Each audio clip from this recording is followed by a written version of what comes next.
Good morning. Neil here with the Off the Lip Radio Show, and this is episode 10 of Who's Who in Santa Cruz.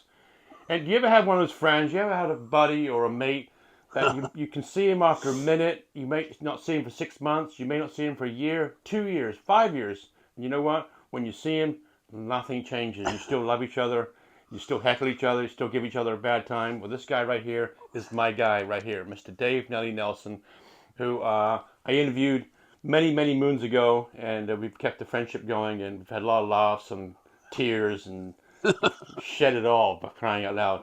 And so I want to feature Dave today. This is Dave Nelson. He's one of the world's great surf photographers, not just surf photographers, but world's great photographers. And Nelly, how are you, buddy? I'm doing good. Thank you for You doing good? Thank you for all the years of classicness. I remember driving back from the surf ranch, crying, laughing so hard, and just laughing so hard. One of those laughs I will never forget. Yeah. Crying, laughing, for crying out loud. Just a couple of questions, because this is going to be a 10-minute video. First time someone put a camera in your hand was? My mom. There's my camera right here. That camera right there? Yeah, this is my first camera. My first.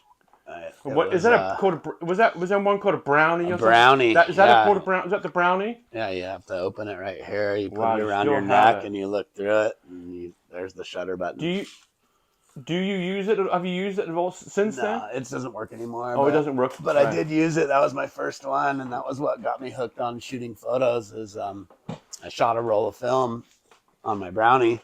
Yeah. And I remember 4 months later going to go pick up the film at the little kiosk, Kodak kiosk, and I remember looking through the photos. They were all terrible, but like it was like frozen, 4 months ago. Right. It froze that time, and I was like, wow, like I was enamored by the freezing of time. What made you go? When was that moment you were going to realize I can make a career out of this? I'm going to go take my career path as being a photographer. And what were you doing then? Were you still at school back then, or were you a young lad? Did you know where your future was at that time? It was in the 90s. Yeah. I was searching for something other than just surfing and skateboarding, and the life I was leading was pretty redundant, you know what I mean? And I didn't have a good, solid education. I never learned the trades, and so... I mean, I've taught you to speak English, I think, haven't I? Have I helped you in any way with your proper English? Proper English. I taught you the word palmy. Anyway, TR was a big help to me. I started shooting water shots, and I got a water housing while I was managing the Aero Surf shop down in Capitola, and I pretty much spent every sunny hour in the water. And he came over and looked at some of my shots on my slide table, and he's like, wow, like you're getting some good shots. And then a week later he came over and said, I'm moving to Costa Rica. Yeah. And he kind of laid the silver platter out for me. Gave you all his stuff? He gave me some contacts, and he just said, you should run with it, dude. Right. Because, you can't skateboard your whole life, and make money from it. What surfer would you pay to watch? And let me add this. What skateboarder also would you pay to watch? Dang. I've never had to pay to watch any of them, but to think about it, like yeah. I love watching Balaram at Pipeline. He's like this East Coast New Yorker guy. He's the coolest human ever, and he has that place more wired than anyone. And he's also willing to paddle out when it's huge and stormy and no one wants a piece. Yeah. And he's willing to sit out there for hours and hours for one wave. And so wow. I love that. You know? Yeah. Let's see. Skater? I'd have to say Christian Nasoy. I mean, he's like the style. He skates like he's like a ballerina, almost. Not really. More like a mixture of like the sickest, styliest Buttons Louis Kalani surfer. Yeah. With the biggest punts ever. Right. Right. And a combination, he might throw an 8-foot stale fish and come up the other wall and do this big, long frontside grind layback thing with like, his Yeah. shirt flying and doing, he's just so much style. Those are Those are your two of favorite. my favorite. I mean, I could go on and on. What is the worst beat down you've had? I mean, obviously you've had to go out. I mean, some of the pictures right here. I remember you calling me that when this photo right here. Remember you calling me from Tahiti, going, Neil. Yeah, yeah, Remember you called me or you texted yeah, me, Neil. I got these photos and I need you to get them up right now. yeah. I think And this we is one did. of them back We did here, manage to get him out right right? now. Right. Uh, what is for you? What was the worst beat down that you've had having to get out and want to take pictures? I've had a lot of beatdowns. Yeah. But probably the worst beatdown, the scariest one was that pipeline. It randomly is the same day that Malik died later on in the day. It was that morning, and I was trying to get a shot of Braden Diaz for Reef. He was riding for Reef at the time, and they called me that morning, and they're like, "We need a shot of Braden." Right. So I went over to the pipe house, the Volcom house, and I got Braden, and we paddled out together. I swam out, and he paddled out, and How he big was was sitting it? deep. It was like 10 to 12 feet. It was second reefing. Yeah. And he rolled into this huge one on the second reef, and I like swam deep because I'm like, this is the one thing was going square. So I swam way back there, and Braden, it was like he took the drop way too late, and he straightened out, and I'm like, uh-oh. And I like tried to swim through the back of the wave, and it caught me, and it just threw me over the falls. Hit my elbow on the lava and split it open. Took like a silver dollar sized chunk out of my elbow. There was bone was sticking out and stuff. And I was like, I was like looking at my elbow, and I look up, and there's another 12-footer coming down on my head. And Yeah. it took me, just pounded me, and my housing hit the lava, and it shattered my port off of my camera, and then it pinned me on the bottom, and it was just like dragging me slowly across the bottom, but it wouldn't let me up. And so What after were you like thinking? 15 seconds or so, I started to panic, and I'm like, oh my, I knew my housing. First of all, I could like hear it or feel it. I'm not sure through my hand, like shorting out, like, hey, you know what I mean?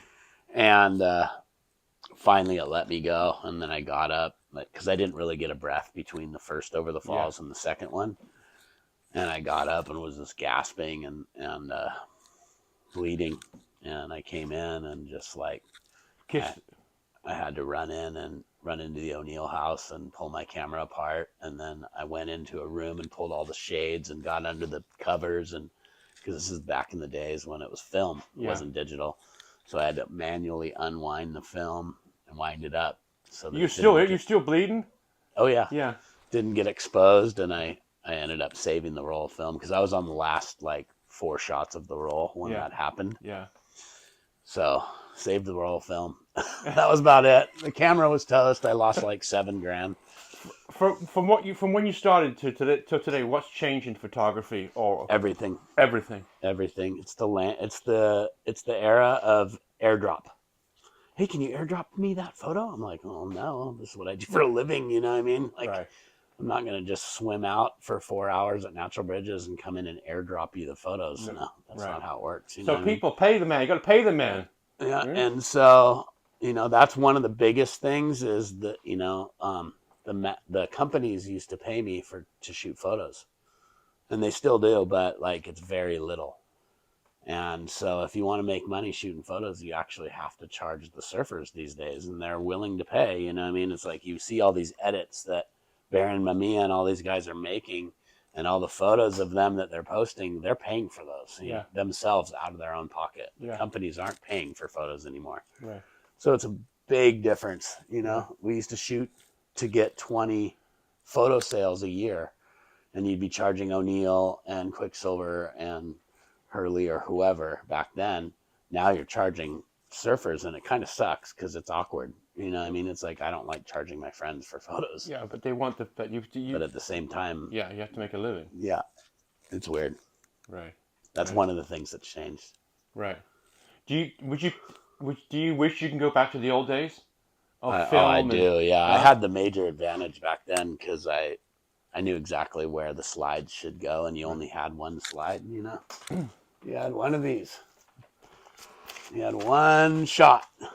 Yeah. You couldn't CC everybody and send it all over the world. You had to send it to one place via FedEx. I'm just taking a little. I mean, we're in the surf shack here at Nelly's house, just capturing everything right here. I don't see a photo of me on the wall anywhere. It's gonna piss me off. But Yeah.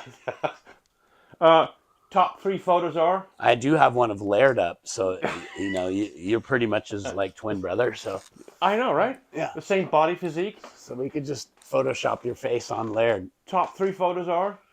Of my life? Yeah, you have a top 3. I mean, that has to be right one. That's one of them for sure. Right? I That love Nathan that one. Fletcher? No, Koa Rothman. Okay.